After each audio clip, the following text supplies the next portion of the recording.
What happens in these races often is these individuals focus on grass top blacks. They focus on the preachers, not the pews. People like Al Green helps us to readjust, what the center looks like, what reasonable looks like in debates and also in negotiations. And so his voice and his cane will be mightily missed. Because when your campaign raises 50, 60, 70, $100 million, and there's not one Black millionaire that you created. But when you ask us to show up and show out, when you ask us to vote like our lives depend on it, when you ask us, when you tell us this is the most consequential election of our lifetime, and all of that is true, what are you going to do for the people? I need you to have the Black agenda in front of you. And I need you to go through that and figure out which among those issues are you prepared to sponsor legislation on. Yeah. Democratic leadership is saying, wait until the midterms. Wait until November. I don't want Black people to wait and be behind the 8 ball another day. I can't believe this is happening, fam. I feel like I woke up in an alternative universe. I'm afraid. What's going on? This is not the world I know. These hacks, these neoliberals. I don't know. I don't know if Bakari's a neoliberal. Let me tone it. Let me not call him that. Definitely a corporate tool. Hey, Bakari, aren't you an AIPAC baby? I mean, I'm just stating the obvious. What the fuck are you talking about? What's everybody? Why are people switching sides and changing up their music? Motherfucker, we was playing some old school 90s hip hop, and that's all we was jamming to.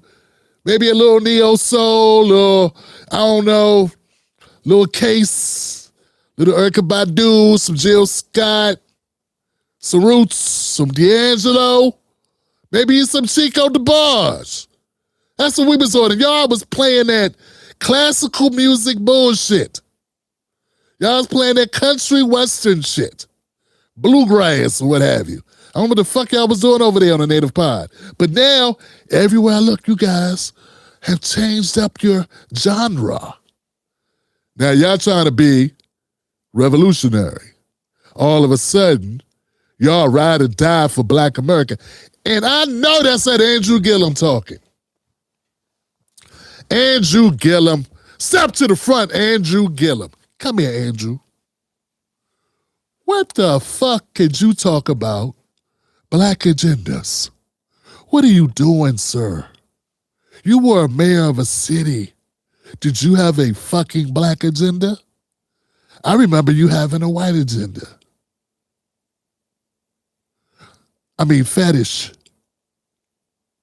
Hey, below the belt, listen, it's relevant. You know why it's relevant? Because fuck you. Fuck y'all. You know, this fake co-op shit, look, man, it's one thing to be for 5 years straight. Go check my receipts. For 5 years, I've been on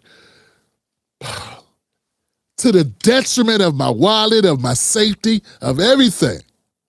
My popularity, my opportunities, everything. I was like, I'm crashing out on Black America.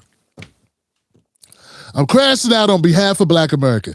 I started a Black Table, the Black Table podcast. Then I went to Calling It Out with Tim Black, and all I did was stand on business, calling out the Democrats, calling out racism, calling out the racial wealth gap. I brought on all these amazing people to discuss these issues, people that none of y'all would bring on your platforms. Why don't you... Look, we don't trust you. Tell Joy Reid the same thing. You don't get to beanstalk your way into this movement on some bullshit. You don't get to. And you know what? You know what? I can't control what you do, but I can tell you this: I'm gonna be a problem for you. Yeah, I'm gonna be a problem for you because you got some questions to answer. All of you have had larger platforms than me. All of you have been mainstream. International. Why didn't you bring on Dr. Sandy Dirty? Why didn't you bring on ADOS or Naheem or, Yvette Cornell or, hell, man, bring on Tariq Nasheed and Beef and disagree with him and call him out and give him an opportunity to reach more people, and you get an opportunity to confront him and question him. Like, what I'm saying is, you guys have had a platform where if you gave a shit about these topics that you're talking about, you would have addressed them on your platform. I'm not fooled by the fact you're doing it now. You're doing it now because the Democrats are out of power. You're doing it now because the popularity of Democrats has gone south. So it's easy now. You're not risking anything. Is that why Tiffany left? Well, I don't know. I don't care. I don't care. It's kind of coincidental. Hey, look. Cut the shit. This is garbage. Okay?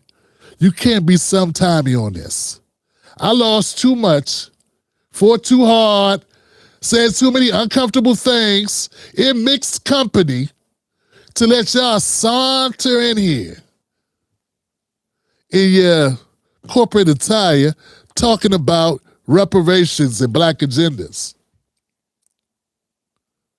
No. Do this. Prove you down for it. Prove that you're real. Prove that you mean this shit. Prove it. Because I can't have you sending out a bunch of misinformation and gaslighting the black community on some BS. Your platforms are still too large for that. Get what I'm saying? So who cares what I think? Who cares about my sacrifice? Fuck me. Right? What I'm saying is the people that I'm trying to reach and trying to advocate for, I can't run the risk of them confusing you for me. You have given up nothing. The fact you were willing to risk nothing, and this goes for Joy Reid's punk ass too, proves to me you ain't serious. Because if you're going to love black people like black people demand that you love them, you have to risk all that shit. And I know you're not willing to do that. You had a whole administration in government. You had the House, you had a president, you had a vice president. And y'all motherfuckers was quiet about black agendas. Angela, I know, Angela. I know you ain't fucking trying this. You interviewed Kamala how many times? And how many times did you grill her about a black agenda? She could have been the president of this country. How many times did you grill her about a black agenda?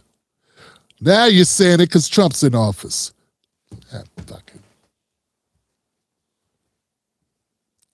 We're not going for the nonsense, man. And as long as there are people like me and people that listen to people like me, we're going to stand in the gap and call y'all out for this bullshit. Unfortunately, I'm sure there are going to be some people going to be confused. But I'm going to be doing a lot of sweeping. I'm going to be doing several sweeps to enlighten them and give them the real information about what's going on. And it's not that I'm upset that you're saying it. It's that we don't believe you.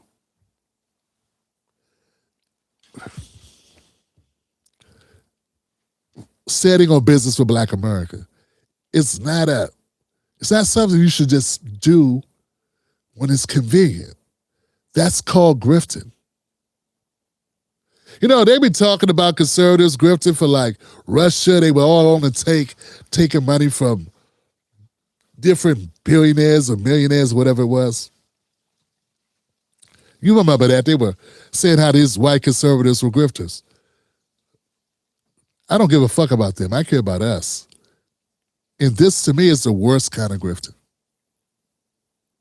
Because you're using this to grift on us.